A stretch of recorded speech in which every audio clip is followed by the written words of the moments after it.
Hi guys, so I'm here today to do a review on the brushes that I bought recently. So I bought those brushes back in December and they only came into my house about 3 weeks ago.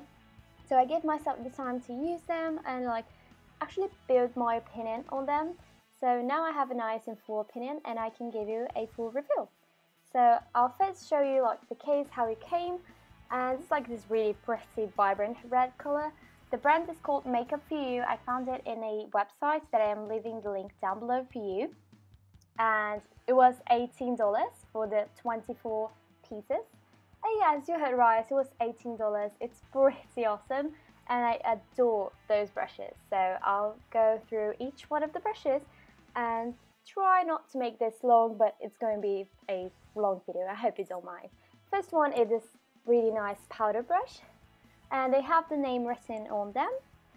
It was switched, I did switch the places between that and the big fan, just because the big fan was getting a bit hurt by the click thing next to it. Anyway, what I really like about those brushes, and this is the foundation one, even though I don't wear brush to actually apply my foundation, I like applying this with my fingers, but it does a really good work.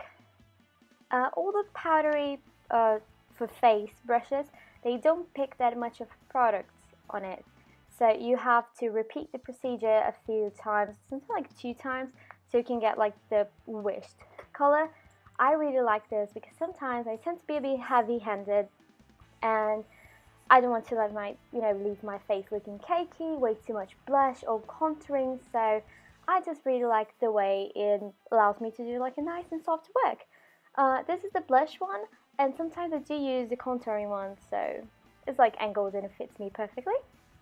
Now moving on to eyes.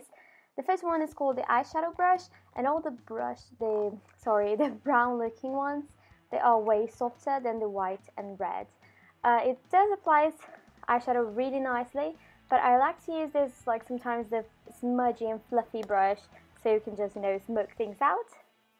This one is the big fan one, and you can just use this to clean things if there's any fallout in your cheeks. Sometimes highlighting is actually a pretty good thing with this one when you use this in your cheekbones. It fits actually quite nicely in that region, and since it's really soft, you won't get too much glitter, shimmer on your face.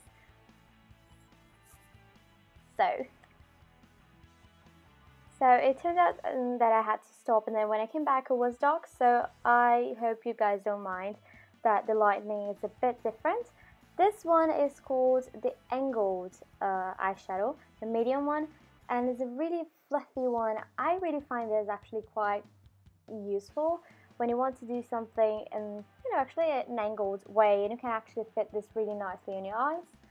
The next one is the called fluffy brush, which actually is one of my favorites.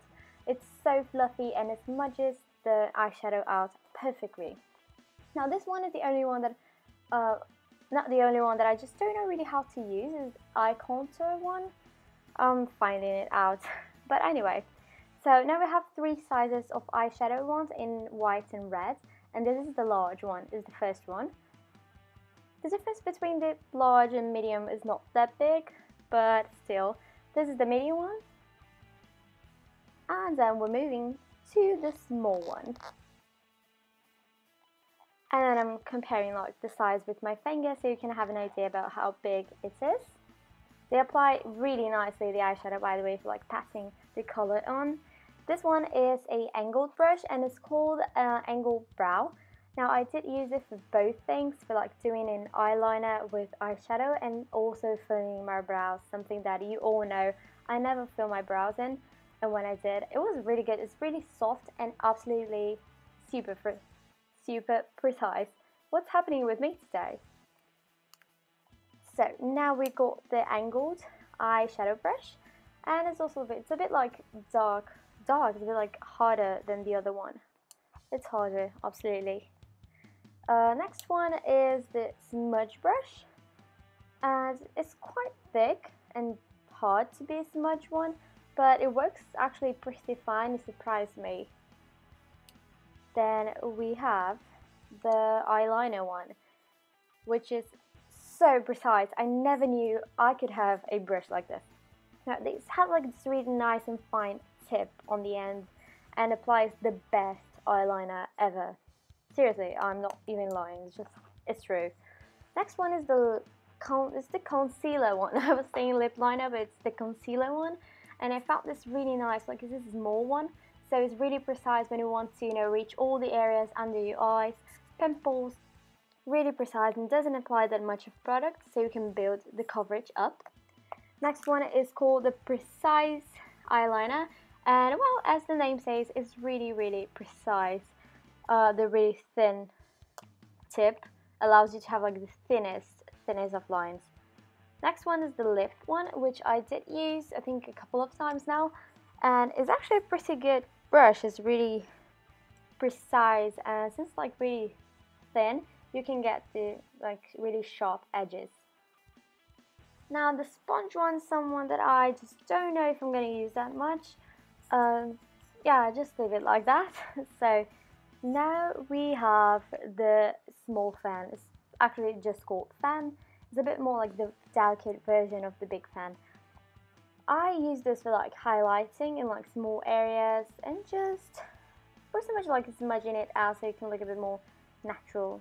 And I like to play with it because it's super soft and I like the color as well. So yep. And next one, we are in the last three, is the tip sponge. It's called a sponge eyeshadow, and it's like the type of tips that you got in the other end of a eyeliner, a pencil. I like this one to smudge, eyeliners out and make like a softer look, smoky eye. I like it. And now we have, it's called like the brow comb, and sometimes I use this for my lashes. It's funny. And last but not least, we have, it's called Lash, and I use this for my brows and lashes when it gets too clumpy. So just the overall look for everything. It was a really good deal for me. It was like $18 for all these amazing brushes. I do recommend this a lot. It took 2 months to get, so yeah, that was like this is the bad part of it. But anyway, now the packaging is not a excellent quality packaging, but it's a nice packaging. So you just clip it and it's closed. It has like this snake print. I don't know how to call it. It's like a snake print. I think it's cool, but it's not like the best packaging in the world. But seriously, I don't really care. I think it's a nice one. And I don't know if I'm going to keep them there. But anyway, so yeah, I think that's pretty much everything, guys. Don't forget to subscribe, like the video, and everything else. I love you so much, and I'll see you soon. Bye!